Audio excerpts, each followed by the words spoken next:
Hello everyone, welcome to our next lesson. In today's lesson, we're going to learn about subtraction of decimals. So in today's lesson, you should be able to, at the end of today's lesson, you will be able to subtract decimals up to 2 decimal places. So before we move on, let's explore what we know already. So if I ask you to take 43 minus 18, immediately you will start doing working and you will show me something like this, right? So notice that my ones place is all in a line, tens place is all in the straight line. And so 3 minus 8, I can't do that because 3 is not enough to subtract 8. So I need to borrow, or in another words, we need to regroup. So I will take 1, I'll regroup from my 4, so I'm left with 3. 1 10 is equal to 10 ones. So that's why I have 10 plus 3, I have 13 altogether. So 13 minus 8 is 5, that's right. And 3 minus 1 is 2. So 43 minus 18 is equals to 25. So this is what you should know already. So now if I ask you to regroup 6, okay, 6 ones into ones and tenth. Okay, so if I have 6 ones, I take out 1 ones, I'm left with 5. 1 ones, 1 1 is equal to 10 tenth, right? Remember, because if I have 1 whole pizza and I divide it into 10, I will have 10 tenth. So 6 ones is actually the same as 5 ones, 10 tenth. Okay, so this is something that we should recall and remember, and this is important when we do subtraction. So now let's try. If I ask you 6 minus 3.6, how will you do that? So let's do it through working. 6 minus, now where do I put my 3? Now remember, my 3 is actually my ones place. So I need to align that with the 6 because 6 is also ones. Okay, so then my decimal point will be here and 6. So recall that a whole number, 6, is actually 6.0. 6 and 6.0 is actually the same. So now let's subtract.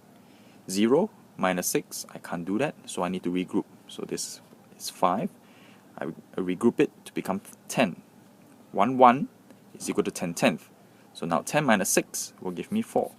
My decimal point will follow. So just like addition, decimal point must always be in a straight line.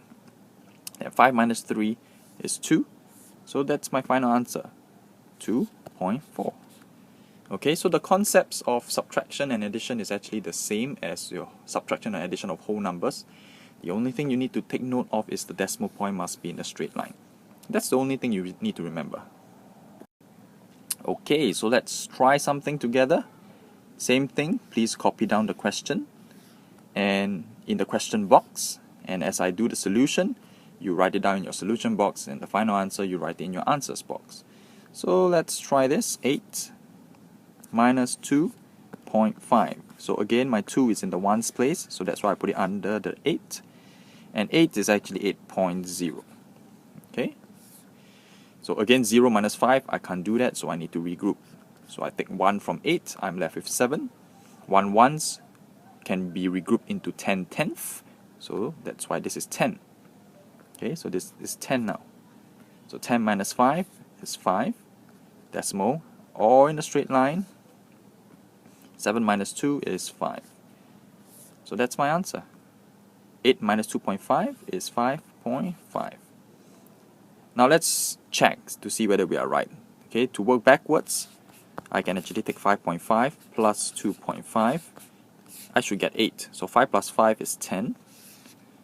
5 plus 2 plus 1 is 8.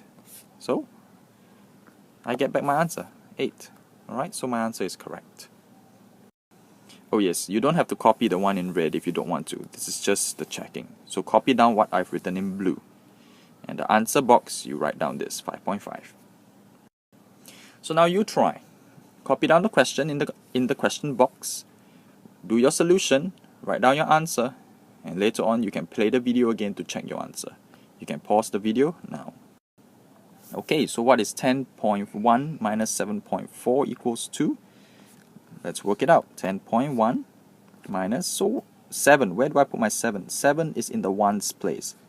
So my 7 is here, decimal point is there, and 4 is in the 10th place. So please make sure all in a straight line. Okay, let's carry on. 1 minus 4, I can't do that. I need to borrow. Now, but this is 0, so I need to borrow from here. Okay, so I'm going to borrow 10 from the 10, so I'm left with 9. So this will be 11 because 10 plus 1. 11 minus 4 is 7. Decimal point here. 9 minus 7 is 2. And that's all. So my answer is 2.7. Simple, right? And so that's it. Addition and subtraction covered. Very easy. So now you should be able to subtract decimals up to 2 decimal places. Just remember the concepts is the same as whole number. Just make sure they are all aligned properly. Okay, see you back in class.